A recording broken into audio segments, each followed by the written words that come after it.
So గత ప్రభుత్వం ఎప్పుడైనా ఇట్లా ఉండే నాకు ఇంత లేట్ కానీ అవస్థలు కానీ ఏం లేదు. అప్పుడు కేసీఆర్ ఉన్నప్పుడు వర్షం పడ్డా మొలకలు వచ్చినా ఆయన రైతు బాంధవుడు కాబట్టి రైతు కాబట్టి ఆయనకు వ్యవసాయం చేసిండు కాబట్టి ఆయనకు రైతు గోస తెలుసు. రేవంత్ రెడ్డి కూడా చెప్తాడు కానీ రైతాంగాన్ని రైతు అని అంటాడు, ఆయన రియల్ ఎస్టేట్ అంటాడు, రైతు అంటాడు. నేను మొత్తానికి పటేళ్ళు మాది, నేను అక్కడికి వెళ్ళి వచ్చిన ఇక్కడికి వెళ్ళి వచ్చిన నల్లమల్ల పులిని అంటాడు. కానీ రైతులను గోస చూడాలి ఒకసారి. కేసీఆర్కున్న ఆయనకు ఎక్కడన్నా పోలిక ఉన్నదేమో చూడండి.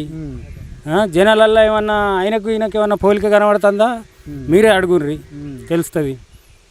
సో ఎట్లా ఉంది ఇప్పుడు కాంగ్రెస్ ప్రభుత్వం రైతుల పట్ల వైఫల్యం జరిగిందా? ఏం జరుగుడు ఎక్కడిది, ఇక నష్టం అంటే నష్టం జరిగింది. ఇప్పుడు మాకు ఎవరు వచ్చేటోళ్ళు లేడు, పేటోళ్ళు లేడు. ఇదివరకు రైతు బంధు 2 సార్లు ఎగ్గొట్టిండు. ఇప్పుడు ఈసారి ఒక దఫా ఎకరానికి వేసిండు, ఒక దఫా ఎకరానికి వేసిండు. కేసీఆర్ ఉన్నప్పుడు స్టార్టింగ్ ఎకరం 2 ఎకరాల నుంచి వెళ్ళి మొదలుకుంటే 10 ఎకరాలు 20 ఎకరాలు ఉన్న వరకు ఒక టార్గెట్ లెవెల్ పెట్టి వేసుకుంటూ అందరికీ వేసుకుంటూ వచ్చిండు. ఇట్లా ఎకరానికి ఇస్తా, నేను 20 గుంటలకు ఇస్తా అని ఏం చెప్పలేదు. ఆ మందు బస్తాలకు కూడా యాప్లను పెట్టిర్రు. యాప్లు పెట్టి యాప్లకు మేము లైన్ పెట్టాలి.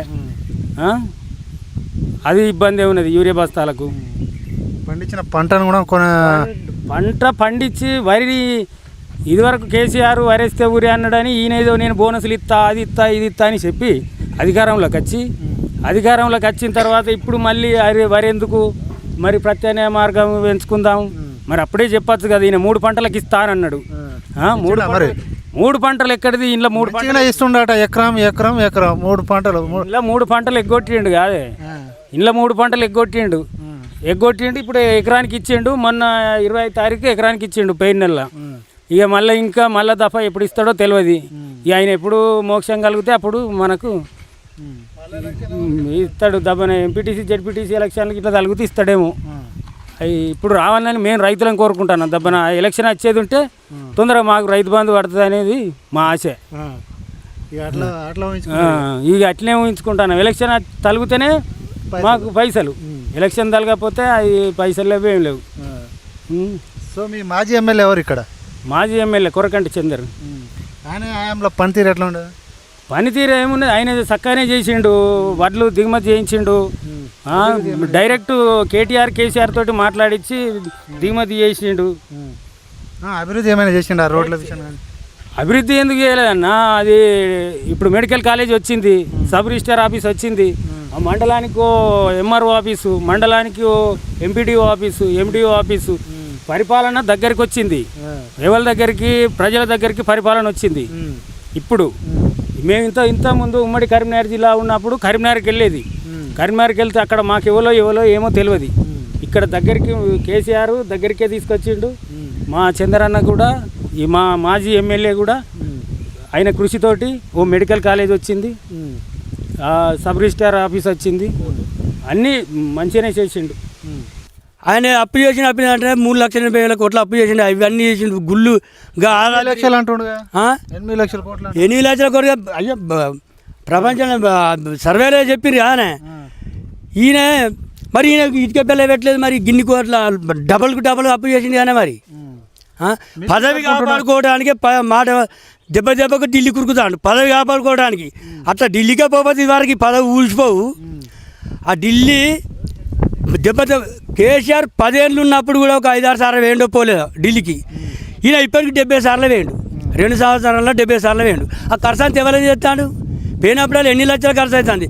అది అంత ఎవరైనా పడుతుంది, ప్రజల మీద కదా. నీ ఇంతకే పెడతలేవు కదా. నువ్వు దెబ్బకు ఢిల్లీకి పోవాల్సిన పని ఏమున్నదా? ఇక చెప్తే తెల్లారదా చెప్పి బాగున్నాయి కానీ మాకు ఎగిరిన పని పోవాలి. సరే కానీ ఒక విషయం, ఇంత మంచి పని చేసిండు కదా కేసీఆర్, ఎందుకు ఓడగొట్టిల్లు? మీ ఇక్కడ ఎమ్మెల్యే కూడా ఓడిపోయింది కదా. అలవికాని హామీలు బాగా ఆశలు పెట్టారు కదా. ఏంటంటే మనకు పెడతానంటే ఏమో ఆశ, కొడతానంటే భయం అన్నట్టు బాగా ఆశలు చెప్పిండు. అబ్బా నేను ఈయన కానీ నేను బాగా మనకు ఏదో పెడతాడు, బాగానే పెడతాడు, మంచిగా కడుపు నిండా పెడతాడని ఆశకేసారు. ఆశ దోష పెరగదు, పూటకుల్లమ్మ పుణ్యం పెరగదు అన్నట్టు అయిపోయింది. ఇప్పుడు రైతులు బాధపడతారు, రైతులు జనాలు అందరు బాధపడతారు. మళ్ళోసారికి చెంపబెట్టి బరబ్బరి చేస్తారు. కాంగ్రెస్ నామరూపం తెలంగాణ లేకుండా పోతుంది. ఇప్పుడు ఎమ్మెల్యే మక్కన్ సింగ్ ఎట్లా ఆయన పనితీరు? ఆయన పనితీరు బెదిరిస్తాడు. బాగా అడ్డంగా వస్తే వేసేస్తామని చెప్తే అడ్డంగా వస్తే అడ్డంగా నరికేస్తామంటారు. మాకు ఎదురుగా వస్తే అడ్డంగా నరికేస్తామంటాడు. అంటే ఎమ్మెల్యేలు కూడా అట్లా బెదిరిస్తారు జనాలు. ఏం చెప్తావు మరి? మీకేమన్నా జనం వెనుక ఇతర వాళ్ళకు జనం లేరా? భయపడటం లేవలు. ఎట్లానే మరి మీ మాజీ ఎమ్మెల్యే పనితీరు ఎట్లా ఉండే, ఇప్పుడు ఈయన పనితీరు ఎట్లా ఉంది? మా మాజీ ఎమ్మెల్యే మంచి పనులు చేసిండు. మరి రోడ్లు వేసిండు, మన ఇక్కడ మన మెడికల్ కాలేజ్ కట్టించిండు, రైల్వే ట్రాక్ పనులు బాగానే చేసిండు. ఆయన మంచిగా చేసిండు. ఎందుకు ఓడిపోయిండు అంటే చెప్తాను కదా అలాగే అని 420 హామీలు ఇచ్చి 420 పని చేసి పారేసిండు. నీకంతే. సో మళ్ళీ ఎవరు వస్తే మంచిగా ఉంటుంది? మళ్ళీ కేసీఆర్ 100% కేసీఆర్ వస్తాడు తప్పకుండా. మళ్ళీ ఇక్కడ చంద్రన్న వస్తాడు. 10 సంవత్సరాలు ఉంటా అని చెప్తున్నారు రేవంత్ రెడ్డి. 10 సంవత్సరాలు ఆయనకైనా అనుకుంటే అయిపోతుందనే. మన కాళ్ళు మనం విసుకుంటే ఎట్టుంటుంది? ఆయన కాళ్ళు ఆయన ఇప్పించుకుంటాడు. మనకు ఎదటి మనుషులు జనాల పేరు వల్ల జనాలు మాకు ఈసారి మంచిగా చేస్తానని పేరొచ్చేటట్టు చేసుకోవాలి. కానీ నేను పేరు లేదు, పాలు లేదు, ఇచ్చిన హామీలు నెరవేర్చలేదు, ఏది లేదు. నేను 10 ఏళ్ళు ఉంటా, 20 ఏళ్ళు ఉంటా అంటే ఉండి ఎవరొద్దంటారా? పనులు మంచిగా చేసి ప్రతి సభలో చెప్తాడు. ఎందుకు కావచ్చు? ఆయన ఏ ఊళ్ళో సభ పెడితే ఏ ఊరికి వస్తే ఆ దేవుని విన్నే ఒట్లెత్తాడు. ఆ దేవుళ్ళు పాపం ఎంత బాధపడతానే.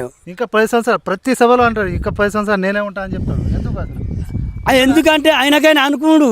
నేను ఏమని చెప్తాను, ఆయనకైనా అనుకున్నాడు తప్ప, గొప్ప చెప్పుకుంటు తప్ప. కానీ ఈ అంతకంటే మించింది ఏం లేదు. చూస్తాం కదా ఇప్పుడు ఎట్లా ఇంకా 2 సంవత్సరాలు అంటే ఇంకా 2 సంవత్సరాలు కష్టం చేయాలి. 6 నెలల ముందే ఓటింగ్ ప్రచారాలు తయారైతాయి. ఇంకా 2 సంవత్సరాలు కష్టపడాలి ఈయనతోటి. అంతే.